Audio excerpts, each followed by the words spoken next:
Government is not reason. Government is not eloquence. Government is force. And like fire, it's a dangerous servant and a fearful master.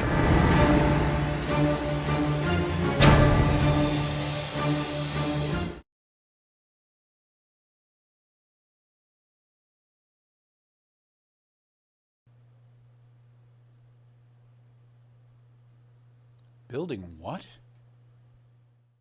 I lost my son, My nephew. My uncle. My son. on September 11th, 2001. Most people don't know that a third tower fell on September 11th. World Trade Center 7, a 47-story skyscraper, was not hit by a plane. Although the official explanation is that fire brought down Building 7 Over 1,200 architects and engineers has looked into the evidence. and believe there is more to the story. Bring justice to my son. My uncle. My nephew, My son, Go to buildingwhat.org. why it fell, why it matters, and what you can do. Well, everyone, thank you for tuning in. My name is Daniel Hapney, and this is The Real Story. I'd like to entitle this one, Building What? It's rather interesting. Here's a quick piece. I wanted you to see it. These are family members, like the family members here in Sharon who erected a clock. These are family members. There's the survivors. They lost family members on 9/11. And here's a commercial they're running in New York. I lost my son My nephew, My uncle. My son. on September 11th, 2001. Most people don't know that a third tower fell on September 11th. World Trade Center 7, a 47-story skyscraper, was not hit by a plane. although the official explanation is that fire brought down Building 7 Over 1,200 architects and engineers has looked into the evidence. and believe there is more to the story. Bring justice to my son. My uncle. My nephew, My son, Go to buildingwhat.org. why it fell, why it matters, and what you can do. Well, rather interesting. Now that we've passed September 11th yet again, I thought it was rather interesting and retrospectively to look back at how is it that more than 1,200 registered and licensed engineers and architects have asked for a new investigation, stating that the laws of physics and science aren't working on September 11th, especially for that building known as Building 7, which happened to be, just so you know, the viewer, the largest Central Intelligence Agency office outside of Langley, Virginia. That's where they're headquartered out of. It was also the place where the Securities and Exchange Commission kept the Enron records. Oh yeah, the biggest financial failure of a company in American history at the time, let alone the WorldCom records, all conveniently destroyed when that building fell. And it's interesting that it could fall at free fall speed, because anybody who was an architect or an engineer would say, well, my gosh, gee, it had to bend and break things on the way down. That would have cost time because energy would have been expended on breaking it. But neither here nor there. Once again, I want you to see that there are more than 1,200 architects and engineers who want a new investigation. There are family members who want a new investigation. And so for you out there in my audience, okay, all the Evelyns out there, yes, Evelyn, it's not me, it's survivors who want a new investigation. It's architects and engineers who say the science, that they're lying to us, that they're officially omitting stuff, that it doesn't add up. Not I. But it gets better. Here we go. This is foreknowledge. You go, what's foreknowledge? When I know something before it happens? Isn't that like crystal ball stuff? Rather interesting because here's CNN. That's right. Your cable network news, CNN. Here's CNN telling you that Building 7 is going to collapse or has collapsed, and at the same time scrolling on the bottom of the screen that Building 7 is, going to collapse. How do they know before it collapses that it's going to collapse? Isn't that kind of interesting? But don't believe me, here you go, CNN. And thank you, sir, for joining us. We are getting information now that one of the other buildings, Building 7 in the World Trade Center complex, is on fire and has either collapsed or is collapsing. And you, to be honest, can see these pictures a little bit more clearly than I.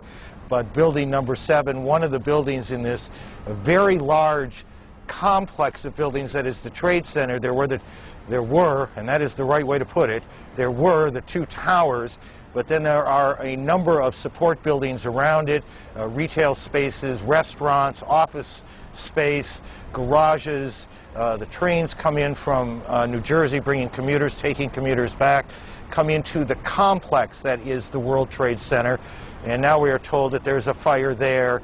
and that building may collapse as well, as you can see.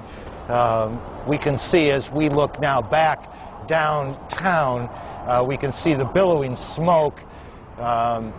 It is extraordinary to us, I guess, is how long this scene has gone on. The smoke has not cleared at all. It has not lightened at all. There was that horrific moment when the towers collapsed, and then we've been in this sort of situation ever since as the fires continue to burn. Rose Arce, one of our producers who has been slowly and diligently making her way to the building, described the fires that she saw in the area of the towers themselves, and clearly those fires continue to burn at about 4:15 Eastern Daylight Time today in an unbelievable and awful scene in New York. Judy? By the way, did you notice Building 7's in the background? Not that bright, the people at CNN, because as the guy's talking, there's the building. It gets better. Now we have the British Broadcasting Corporation. You know them, BBC. Well, Jane Stanley was the reporter in New York City on September 11th, and she told us that the Salomon Brothers building, bankers once again, Salomon Brothers, that their building had collapsed 23 minutes before it collapsed. How is it? Was she clairvoyant? Could she see the future? My name's Jane Stanley. I can see the future. But all the time she's talking, what's in the background but Building 7, a 47-story building. 50-story building, you good with that? 50 stories of building. Falls in 6 seconds. Wasn't hit by a plane. Falls in 6 seconds. Okay. So just so you know a little bit about Building 7, not only was it built over the past station transformer electrical grid, it's super strong structure anyway, but they also, it was because of that, they used it as the emergency command center. I know you don't want to believe me. Evelyn doesn't want to believe me. But here it is. Here's the news report telling you that they spent millions of dollars to harden it, so that Rudy Giuliani, who ran away that day, okay, could have a thing that's biological proof, it's bomb proof, okay, it's fireproof and all this. This is the emergency center for the city of New York, because after the 93 bombings, they wanted a new command center thing. They put it in Building 7. From hurricanes and heat waves to bioterrorism, New York City is gearing up for the worst. Deborah Fayerick explains. We've got PD, fire, EMS. The emergency exercise was staged with local, state, and federal officials on hand. To help identify the source of the outbreak. A hypothetical outbreak caused by a deadly biological agent had been released by unknown terrorists somewhere in New York City. Tell them to expect notification from us. We may ask them to close the schools. Say what we do. It wasn't the first time New York City ran an exercise reacting to a potential crisis, but it was the first to be run out of the city's new $13 million high-tech emergency operations center. The city is better prepared than it ever has been in its history. The new facility is located in downtown Manhattan, across the street from the World Trade Center's Twin Towers. That's where the first terrorist attack on U.S. soil took place in 1993. The command center on the 23rd floor is bulletproof and bomb-resistant, with its own air supply and generators. It's linked to city airports, the Coast Guard, and the Pentagon. Computers will soon have detailed blueprints of every major building in New York City, as well as evacuation routes. Hurricanes and heat waves would be handled here, as well as terrorist attacks. Particularly when it comes to biological terrorism, no city is where we're at. Shortly after the bombing of the World Trade Center, New York City scrapped its existing emergency plans and began writing new ones. A couple of years later, following the bombing of the federal building in Oklahoma City, Congress passed a law calling for 120 of the nation's largest cities to be prepared for terrorist attacks. Cities like Los Angeles have held emergency drills, and crisis centers have been built in LA, Miami, and other cities. I think New York City is very ready, very prepared. Though New York officials say their facility is not impenetrable, they're confident it could handle even the worst crisis imaginable. Deborah Fayerick for CNN, New York. So maybe you didn't want to believe me. That's not me. That's the news in New York, telling you that Building 7 was their command center for emergencies. Rather interesting, huh? It gets even better. Here's a video with Barry Jennings. Barry Jennings, by the way, was part of the emergency management team. And he went into Building 7 only to find what? Steaming coffee and half-eaten food. Everybody had left it. And this is at like 9 in the morning. How did they know? Hi, my name is Barry Jennings. I'm 52 years old. I've worked for 33 years at one location. Basically, that's it. I'm married, father of 4. That's it. Why don't you tell people your experience from the very beginning of the day on September 11th, 2001? All right, it was, as I told you guys before, it was very funny. I was on my way to work, and traffic was excellent. I received a call that a small Cessna had hit the World Trade Center, and I was asked to go and man the Office of Emergency Management at the World Trade Center 7 on the 23rd floor. As I arrived there were police all in the lobby. They showed me the way to the elevator. We got up to the 23rd floor. Me and Mr. Hess, who I didn't know was Mr. Hess at the time, we got to the 23rd floor. We couldn't get in. We had to go back down. Then security and police took us to the freight elevators, where they took us back up, and we did get in. Upon arriving into the OEOC, we noticed that everybody was gone. I saw coffee that was on a desk. Still, the smoke was still coming off the coffee. I saw half-eaten sandwiches, and only me, Mr. Hess, was up there. After I called several individuals, one individual told me that to leave and leave right away. Mr. Hess came running back in and said, "We're the only ones up here. We got to get out of here." He found the stairwell. So we subsequently went to the stairwell and we're going down the stairs. When we reached the 8th or the 6th floor, the landing that we were standing on gave way. There was an explosion and the landing gave way.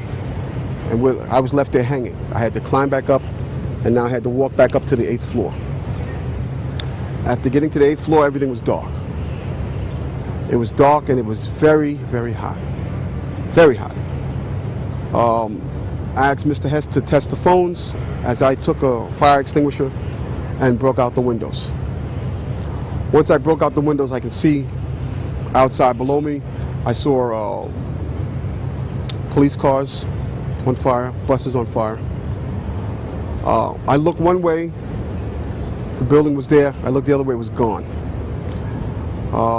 I was trapped in there for several hours. I was trapped in there when both buildings came down. The firefighters came. They came to the window, and because I was going to come out on the fire hose. I didn't want to stay there any longer. It was too hot. I was going to come out on the fire hose. They came to the window. They started yelling, "Do not do that. It won't hold you." And then they ran away. See, I didn't know what was going on. That's when the first tower fell. When they started running, the first tower was coming down. I had no way of knowing that. Then I saw them come back. Now I saw them come back with more concern on their faces. And then they ran away again. The second tower fell. So as they turned and ran the second time, the guy said, "Don't worry, we'll be back for you." And they did come back. This time they came back with 10 firefighters. And they kept asking me, "Where are you? We don't know where you are." I said, "I'm on the north side of the building," because when I was on the stairs, I saw north side. Excuse me. All this time, I'm hearing all types of explosions. All this time, I'm hearing explosions. And I'm thinking that maybe it's the buses around me that were on fire, the cars are on fire. But I don't see no, but I'm still hearing these explosions. When they finally got to us, and they took us down to what they called the lobby, because I asked them, I said, when we got down there, I said, "Where are we?"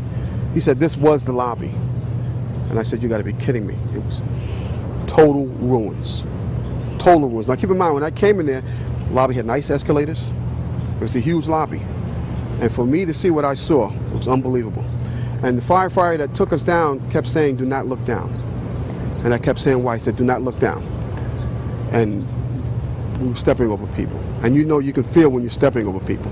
They took us out through a hole that I don't know who made this hole in this wall. That's how they got us out. They took us out through a hole.